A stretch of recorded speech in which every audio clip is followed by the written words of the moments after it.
Hola, ¿cómo están? Los saludamos con muchísimo cariño. Soy Carla de la Torre, cofundadora de Viviendo con TEA. En esta ocasión tenemos un nuevo proyecto, un proyecto muy especial, pero primero me gustaría presentarles a Carolina, quien será la que nos estará apoyando en este proyecto para ustedes, papás. Carolina, ¿nos podrías hablar poquito de ti? Hola Carla, ¿cómo estás? Claro que sí, qué lindo unirme a este proyecto. Realmente para mí es un placer y es un honor compartir con todos ustedes. Bueno, les cuento un poquito de mí. Yo soy uruguaya, me llamo Carolina Iribarne Garay.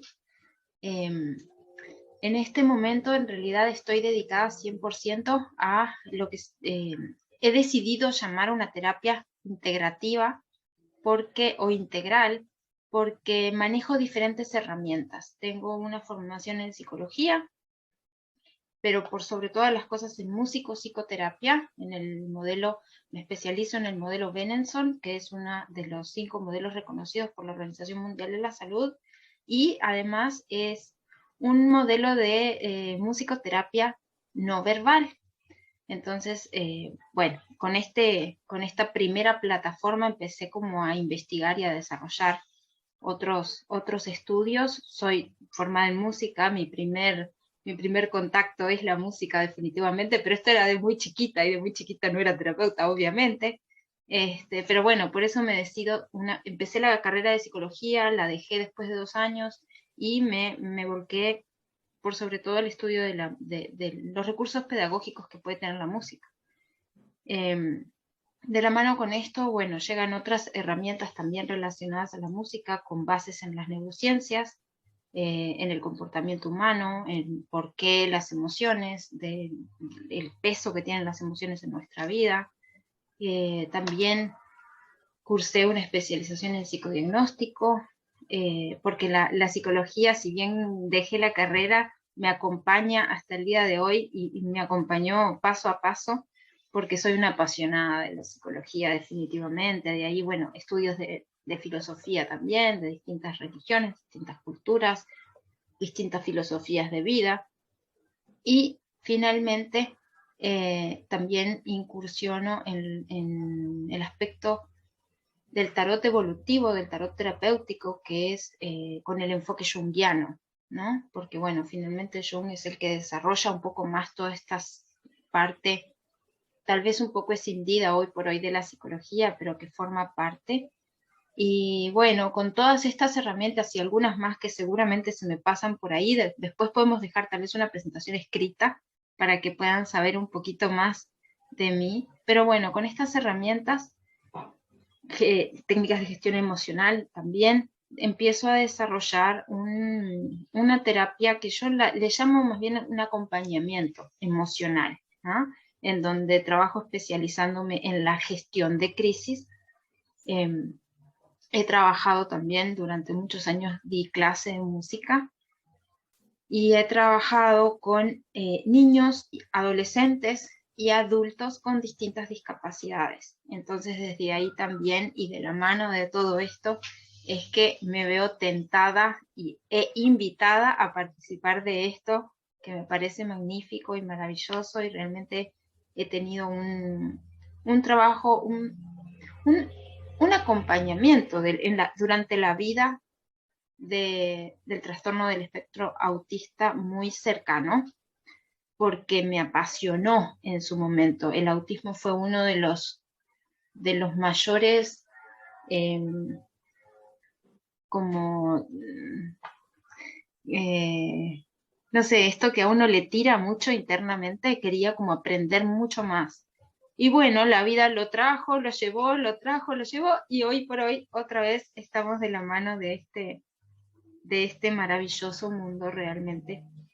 Y agradecidísima de poder compartir estos espacios con ustedes y contigo en especial, Carla, por supuesto. Muchas gracias. Qué impresionante trayectoria y creo precisamente que fuiste invitada a formar parte de este proyecto precisamente por la experiencia que tienes. Ahora les quiero platicar un poco sobre lo que vamos a hacer. Nos hemos dado cuenta a lo largo de nuestra trayectoria profesional que los papás tienen muchísimas necesidades emocionales. Por lo tanto, no quisimos en esta ocasión enfocarnos en dar información sobre el Asperger o herramientas, sino que ahora queremos brindar un espacio para los papás, ¿ok? Hemos visto que cuando los papás reciben el diagnóstico o incluso en este caminar de miles de médicos y diagnósticos y bla, bla, bla, los papás se encuentran perdidos emocionalmente. Que el nivel de adaptación o de aceptación de cada uno de los papás es muy diferente, el cuidador, la abuelita, el tío.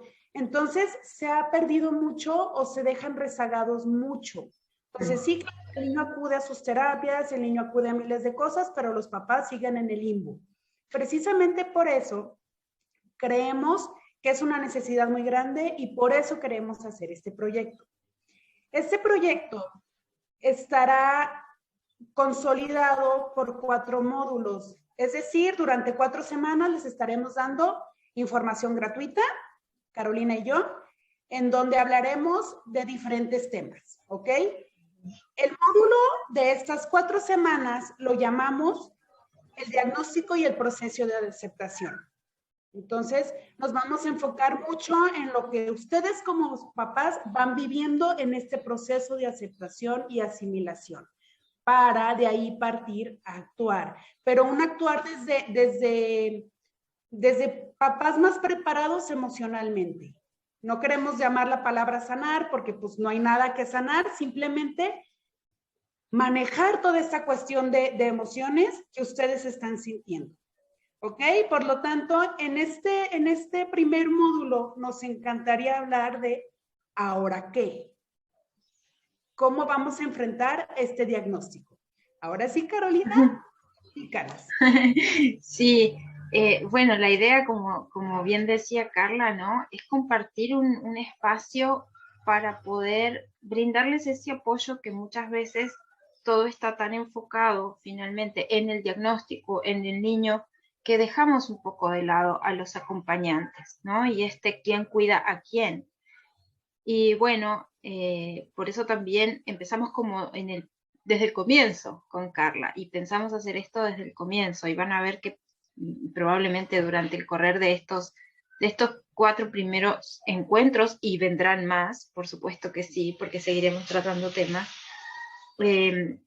vamos a estar casi que conversando entre nosotras, pero obviamente también con sus devoluciones, porque nos gustaría que los papás o los tíos o los abuelos o los cuidadores que puedan estar viendo esta pequeña charla puedan también comentarnos, dejar sus dudas, aportar, porque si bien esto es algo que entre nosotras, con las experiencias que hemos reunido, vemos que es necesario hacer, bueno, si ustedes tienen otras sugerencias serán siempre bienvenidas y para eso también vamos a estar, ¿sí? Pero bueno, ¿qué hacemos frente justamente a un diagnóstico de Asperger, de autismo? Bueno, primeramente, y creo que acá podemos coincidir, Carla, las dos, es que evidentemente si nosotros estamos frente a un diagnóstico es porque vimos determinadas conductas, determinadas situaciones, determinadas actitudes tal vez de nuestros niños que nos pueden haber llevado a tener ciertas dudas de qué puede estar pasando. Estamos de repente percibiendo que hay conductas distintas, que tal vez no hay una respuesta frente a un llamado, que tenemos tal vez conductas reiterativas, en fin, hemos tenido ciertos elementos que nos han llevado como padres a buscar un porqué, ¿no es cierto? Entonces, pero finalmente cuando nos encontramos con un diagnóstico y como nosotros nos especializamos en este grupo en Asperger, bueno, evidentemente tenemos una ilusión detrás de esta consulta de que nos digan que todo está bien y que solamente es una etapa, ¿no? Que no hay ningún inconveniente, que nuestros niños están perfectamente bien y que va a pasar, ¿no? Esta ilusión la tenemos allí, pero claro, finalmente frente a un diagnóstico, esta esperanza, esta ilusión se desvanece totalmente. Entonces, probablemente en un inicio, lo primero que podamos tener es una sensación de agobio, es un shock, ¿no? ¿Y cómo enfrento esto? ¿Qué hacemos ahora con esto? ¿No? En el mejor de los casos, ojalá esté papá y mamá en esa consulta con el médico, porque además, como bien sabemos, no es un diagnóstico que conlleve un análisis de sangre que me diga que mi hijo tiene un Asperger, ¿no? Entonces, a lo primero que nos enfrentamos es a este balde de agua fría, ¿no, Carla? De decir... Además, creo que aquí hay una parte muy importante, perdón, que yo incluso lo he escuchado de los mismos papás. ¿Qué hago con todas las expectativas puestas en mi hijo? Porque bien es natural, no es que los papás estén en lo incorrecto al hacer expectativas. Claro que no, desde el momento en que se saben embarazados, empiezan toda esta serie de expectativas. Desde saber que es niño, empieza un rollo de expectativas y no está mal. Exacto. Simplemente. Y aquí mi cuestión es, ¿qué hacer con esas expectativas? Porque obviamente esas expectativas desaparecen. Pero al desaparecer hay un rollo de emociones en los papás, muy válidos. Pero entonces, ¿qué hacen los papás con esto? Es importante aprender a regestionar todo esto, ¿no? Primero, salir del shock, de ese primer impacto, ¿no? Por eso también hemos dividido este primer módulo en 4 partes, para poder ir realmente entendiendo, comprendiendo, avanzando con cada uno de ustedes, porque no todos estarán en la misma situación. Es más, capaz que algunos ya hicieron este proceso de aceptación y ya están en otros niveles. Iremos cubriendo en la medida que vayamos avanzando otros aspectos definitivamente. Pero claro, todas estas expectativas finalmente están ligadas también a una gran sensación de miedo, ¿no? Que es, ¿y ahora qué va a pasar con mi hijo? Porque no es solamente mis expectativas frustradas, que ojo, no todas necesariamente serán descartadas, porque dependerá muchísimo también el cómo vaya evolucionando, las herramientas que tengamos, obviamente los niveles, las posibilidades de atención. Bueno, obviamente se suman muchos elementos aquí, pero evidentemente esta primera expectativa de decir va a tener una vida como cualquier otro en la faz de la Tierra, frente a un diagnóstico es como que se ve frustrada. Partamos de la base que no necesariamente es así, ¿no? Que no necesariamente todas las expectativas que podamos tener, a ver, como bien decías, Carla, ¿no? Todos los papás tienen esa expectativa frente al test de embarazo, ¿no? Y tal vez acá tendríamos que haber empezado por otro tema, que es cómo gestionar las expectativas a la hora de tener un hijo. Pero bueno, porque todos lo tenemos, ¿no? Pero ahí es un tema personal y no de los niños. Pero bueno, finalmente para romper un poquito la tensión. Pero bueno, sí, definitivamente necesitamos reevaluar estas expectativas y poner realmente en contexto, bueno, cuáles realmente posiblemente no se den y cuáles tal vez sí igual se puedan dar, incluso transformando ciertas situaciones, aceptando que la expectativa es muchas veces muy idílica, pero en cualquier caso, no solamente en un diagnóstico de Asperger, ¿no? Entonces, el poder distanciarse un momento, poner sobre la mesa, empezar a mirar, pero lo primero que necesitamos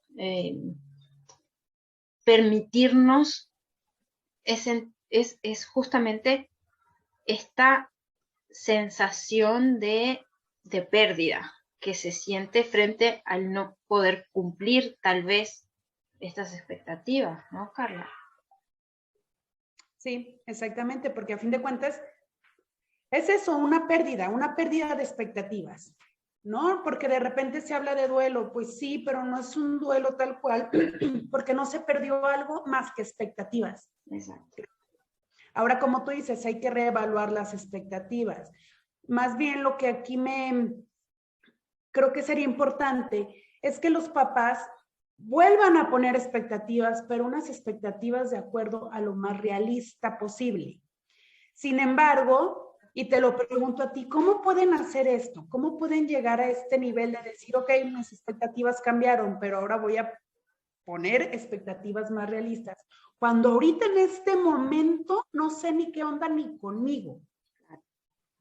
Sí, y acá por eso decía que lo primero es permitirnos sentir ese dolor que nos invade en ese momento, porque tenemos la sensación de que algo se ha roto, ¿no?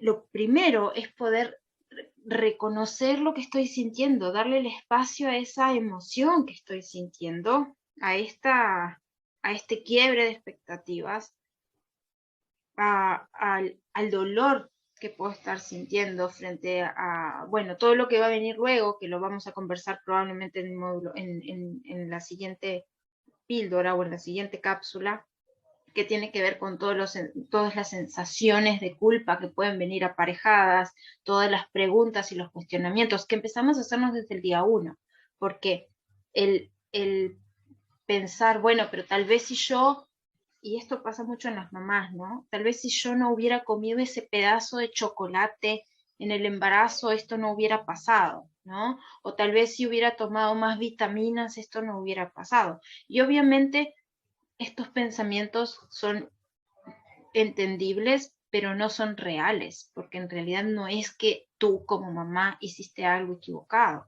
¿no?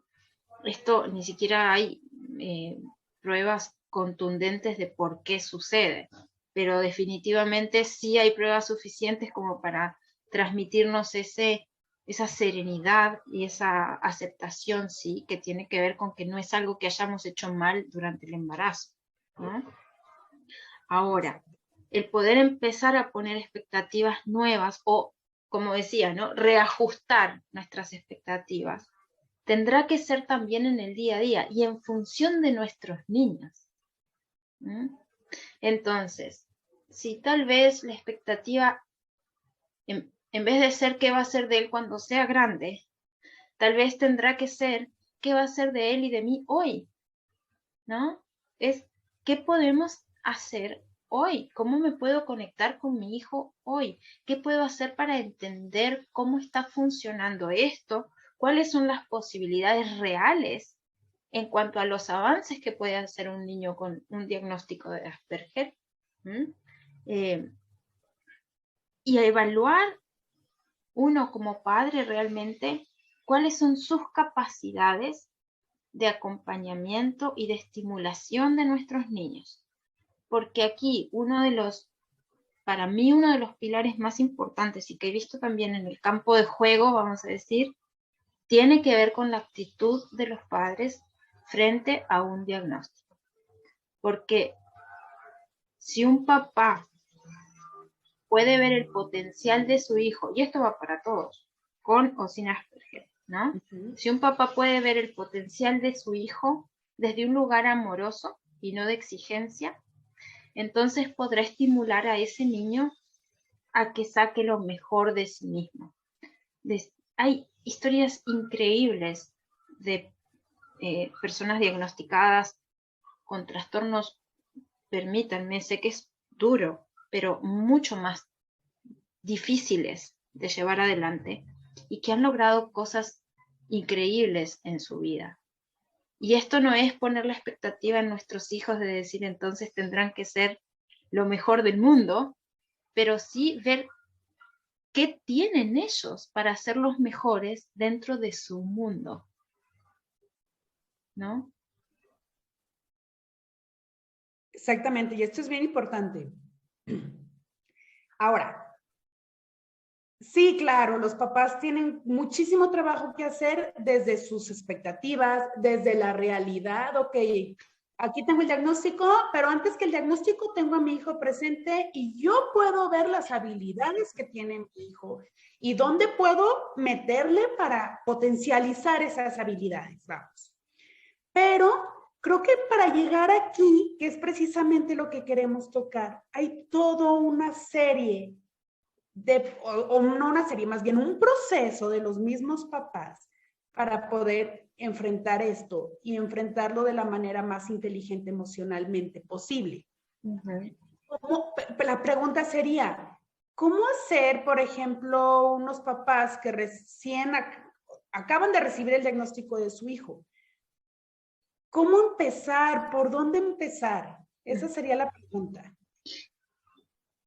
Y es una pregunta linda en realidad de contestar, porque sé que probablemente muchos estén así esperando a ver qué les decimos, ¿no?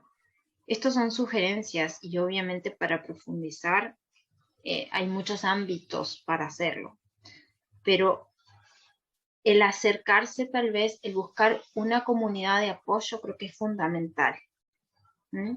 Y por suerte aquí tienen una que los recibe con mucho cariño, porque tendemos a aislarnos cuando tenemos un diagnóstico, sea cual sea. Entonces, el poder buscar una comunidad de apoyo, el poder gestionar la vergüenza, bueno, es que son muchas emociones y esto no es de un día para el otro, obviamente, no es que salgo con mi diagnóstico y ya voy a buscar la comunidad, obviamente no, necesito darme ese espacio de llanto si es necesario, de poder procesar las emociones que estoy sintiendo y para procesarlas tengo que vivirlas. No puedo reprimir si siento que se me cayó el mundo encima. Tengo que poder llorar. Esto no quiere decir que voy a caer en una depresión. Tengo que darle el espacio a lo que estoy sintiendo. Y si necesito llegar a mi casa y sentarme a llorar con mi niño al lado, bueno, me siento a llorar con mi niño al lado, con mi pareja, con mi mamá, con el que esté con nosotros. O bueno, finalmente si estamos solos, pero hacerlo, darle el espacio a que se gestione esta emoción, porque si no, no vamos a ir pudiendo cumplir con estas etapas.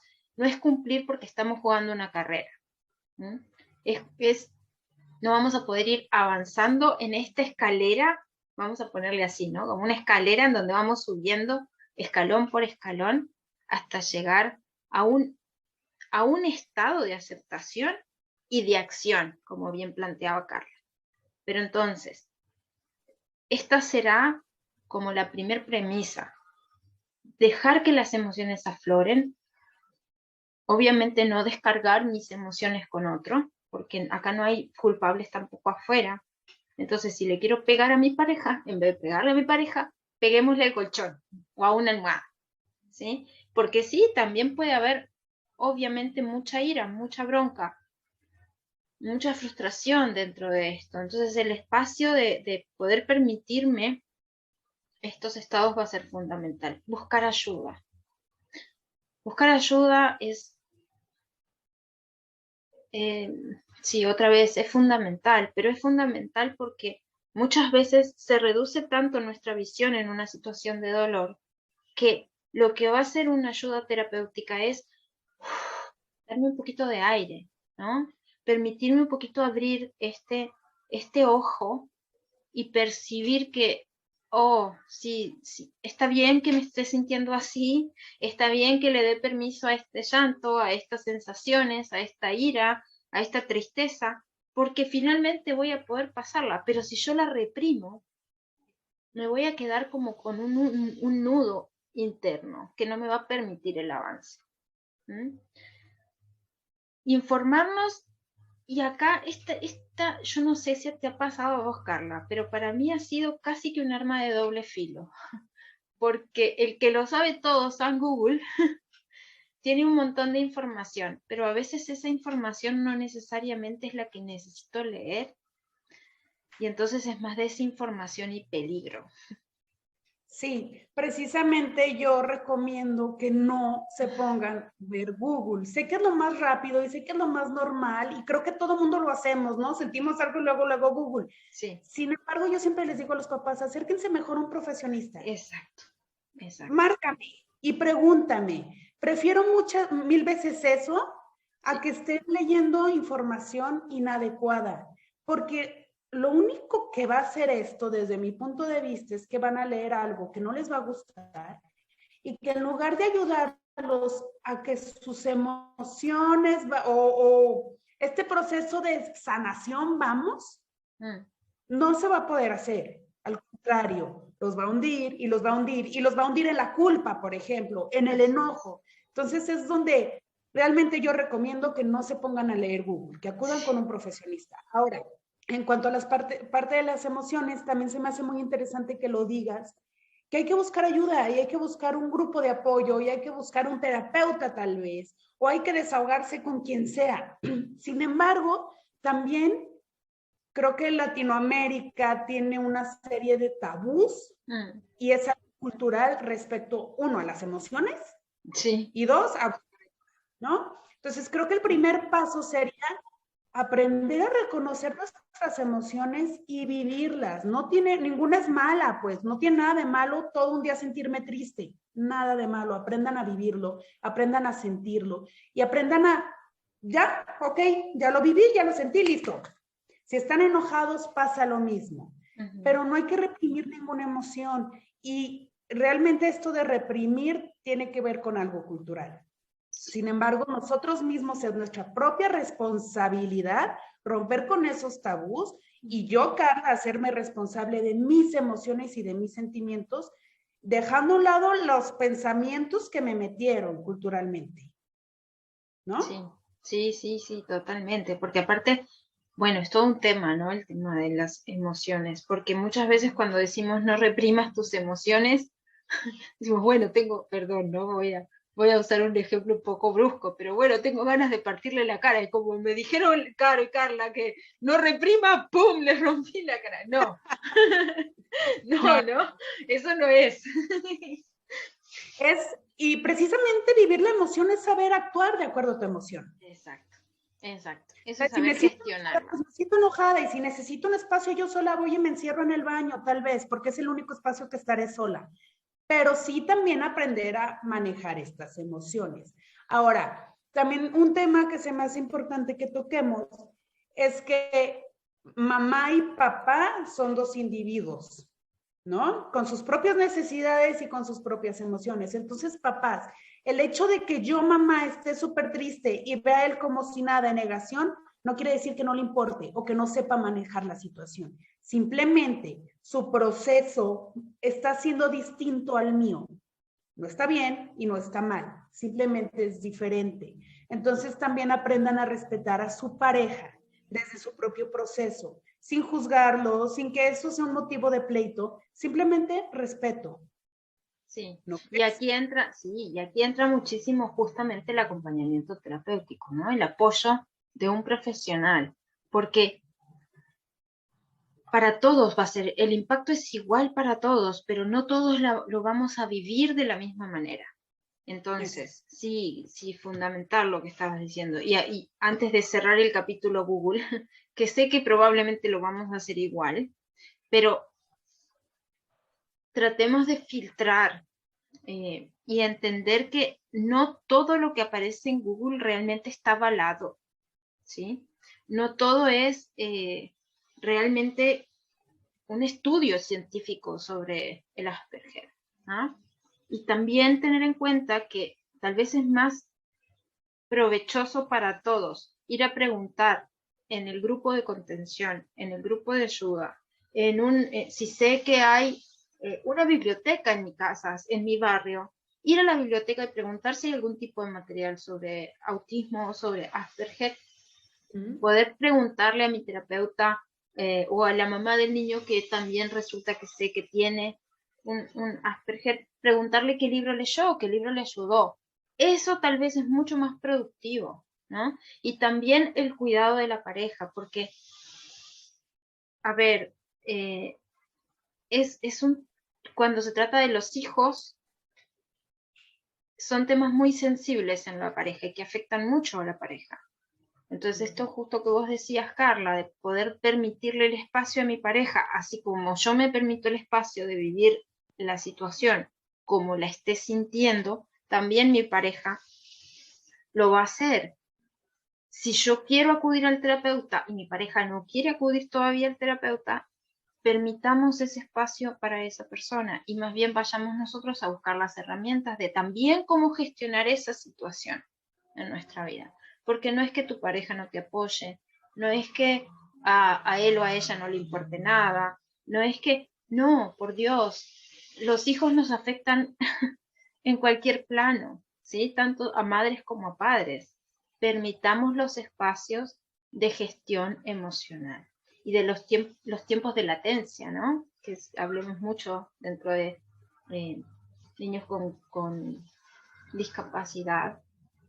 También nosotros tenemos un tiempo de latencia y eso hay que permitirlo. Y en la medida en que nosotros vayamos teniendo herramientas, también vamos a ir pudiendo transmitir esa serenidad a la pareja de, bueno, esto no es el fin, es un comienzo. Y es un comienzo con una base más clara, porque recordemos lo que sucedía antes. Teníamos conductas, actitudes, etcétera, situaciones que nosotros tampoco entendíamos, y finalmente, lejos de que el diagnóstico de Asperger sea una etiqueta para mal, que sea una base para construir, porque entonces yo sé cuál es la base que tengo.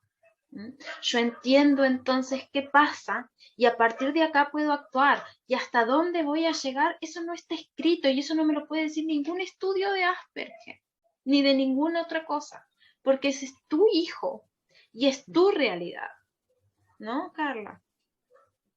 Exactamente, y creo que esto es bien importante. Un diagnóstico no quiere decir que sea una etiqueta, ¿ok? No quiere decir mi hijo es Asperger. No, tu hijo tiene Asperger. Exacto. ¿Verdad? Tiene una serie de características. Ahora, también es bien importante que ustedes aprendan a tratarlos desde la individualidad, ¿no? No es lo mismo fulanito de tal a fulanito de tal con el mismo diagnóstico, son totalmente distintos. Y aprendamos a que el diagnóstico lo único que nos va a dar es un punto de partida. Eso. Punto. Entonces, yo ya sé que tiene, como tú decías, yo ya sé que tiene, y de a partir de ahí sé más o menos por dónde irme. Exacto. Sí, por eso también son tan importantes los grupos de contención, ¿no? Y bueno, como ya creo que estamos un poco sobre la hora, capaz que invitarlos y comentarles a los papás que vamos a... una sorpresita, les voy a dar un poquito de misterio y le voy a pasar la pelota a Carla para que les cuente Carla. Ok, parte de este proyecto que estamos haciendo en Viviendo con TEA junto con Carolina es crear precisamente estos grupos de contención. Entonces, estaremos durante estos módulos dándoles información, por redes sociales les iremos pasando información, pero nos gustaría de todo corazón que se unieran a este espacio. Estos espacios serán totalmente en línea, en un horario a las 7 de la noche, hora México.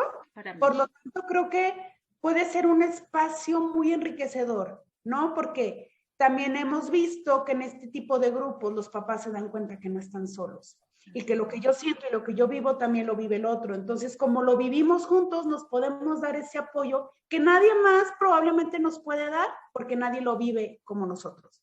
Entonces, esta es parte de nuestro proyecto. Les iremos informando todo.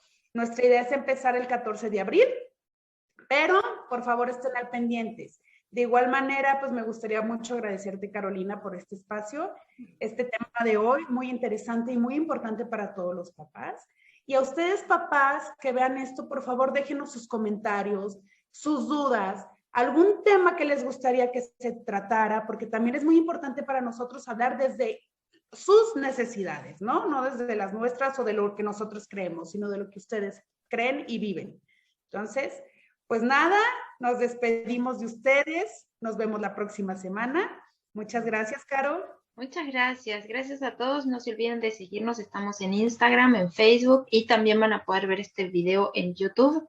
Y como les decía Carla, coméntenos incluso cómo enfrentaron ustedes el diagnóstico como papás, ¿no? Sería interesante también conocer sus experiencias. Así que muchas gracias. Nos estaremos viendo el próximo jueves a la misma hora por el mismo canal. Beso enorme. Gracias, bye.